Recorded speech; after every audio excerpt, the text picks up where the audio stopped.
अस्सलाम वालेकुम। इसहाक डार वतन वापस आ रहे हैं और इस बात का फैसला कर लिया गया है कि वो पाकिस्तान के वज़ीर ख़जाना होंगे।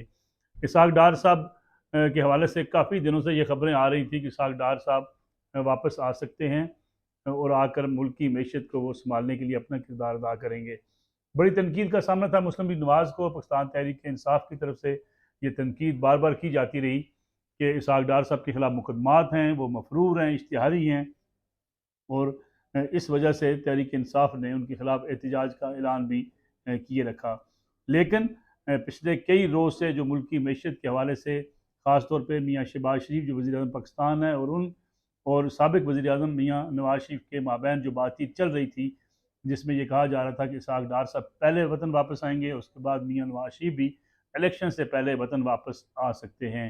इसहाक डार साहब के हवाले से वज़ीर आज़म शहबाज शरीफ और मियाँ नवाज शरीफ के माबैन मीटिंग में ये बात तय कर ली गई है कि इसहाक डार अब वज़ीर ख़जाना होंगे और मुल्की मैशत को जो दरपेश चैलेंजेस हैं उसके हवाले से अपना किरदार अदा करेंगे। अगर माजी में देखा जाए, इसहाक डार साहब पर तनकीद के बावजूद एक दो ऐसे मामलात हैं जिसमें इसहाक डार साहब ने अपने आप को उन चैलेंज को कबूल किया। शेख रशीद अहमद ने चैलेंज किया था कि इसहाक डार अगर डॉलर की कीमत 110 रुपये ले आते हैं तो उन्हें मान जाएंगे, और चैलेंज देने के बाद इसहाक डार ने ये कीमत 110 रुपये करके दिखा दी थी, जिसके बाद शेख रशीद अहमद साहब ने अपनी शिकस्त को तस्लीम भी किया था। मौजूदा हालात में जो आजकल सूरत हाल है, डॉलर कंट्रोल नहीं हो रहा, इन्वेस्टमेंट के हवाले से पाकिस्तान को शदीद मुश्किलात का सामना है, और सबसे अहम बात जो इस वक्त है वो सैलाब मुतासिरीन की बहाली है। तो सैलाब मुतासिरीन की बहाली के लिए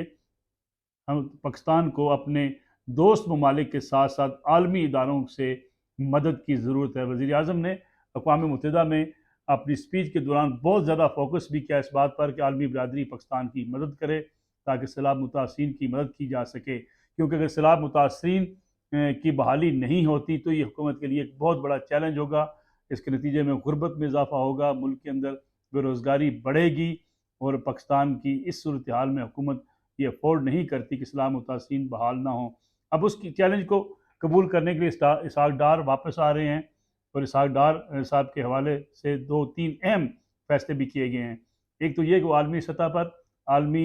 सपोर्ट हासिल करने की कोशिश करेंगे, रुपए की कीमत को कंट्रोल करेंगे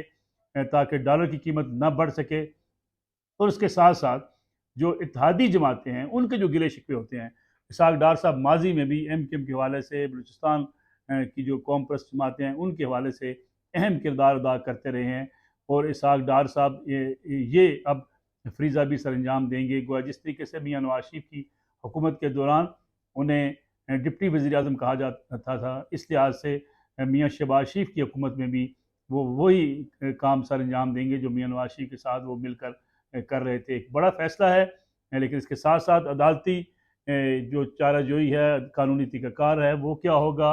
पीटीआई का रिएक्शन कैसा होगा, क्योंकि तहरीक इंसाफ इस पर शदीद अपने रद्दमल का इजहार करी, और इमरान खान साहब ने आज एक बार फिर कहा है कि ये डील का नतीजा है, और एक बार फिर डील के नतीजे में इसहाक डार साहब को पाकिस्तान के वज़ीर ख़जाना के तौर पर मुसल्लत किया जा रहा है। मुस्लिम लीग नवाज़ के लिए एक अच्छी खबर, और ख़ास तौर पर वो ग्रुप जो मियाँ नवाज शरीफ या मरीम नवाज साहबा का कैंप तस्वर किया जाता था, जिनको शिकवा शिकायत भी थी मौजूदा हुकूमत से, शहबाज शरीफ साहब की हुकूमत से, उसमें भी एक ब्रिज का किरदार अदा करना इसहाक डार साहब की ज़िम्मेदारी होगी। तो अब लगता ये है कि इंतखाबात जल्द होने के इम्कानात नज़र नहीं आते, क्योंकि इसहाक डार साहब अगर वापस आते हैं, वज़ीर ख़जाना बनते हैं, तो फिर चंद बड़े फैसले करने के बाद मैशत की बहाली और मुतासिरीन सैलाब की बहाली, आवाम के लिए किसी बड़े रिलीफ के पैकेज के बाद ही मुस्लिम लीग नवाज़ और उनकी इत्तेहादी जमातों की हुकूमत इंतखाबात में जाएगी। गोया इंतखाबात का फौरी इम्कान कोई दिखाई नहीं देता है, और इंतखाबात अब इमरान खान साहब की मर्ज़ी के मुताबिक जल्द अज जल्द नहीं हो सकेंगे।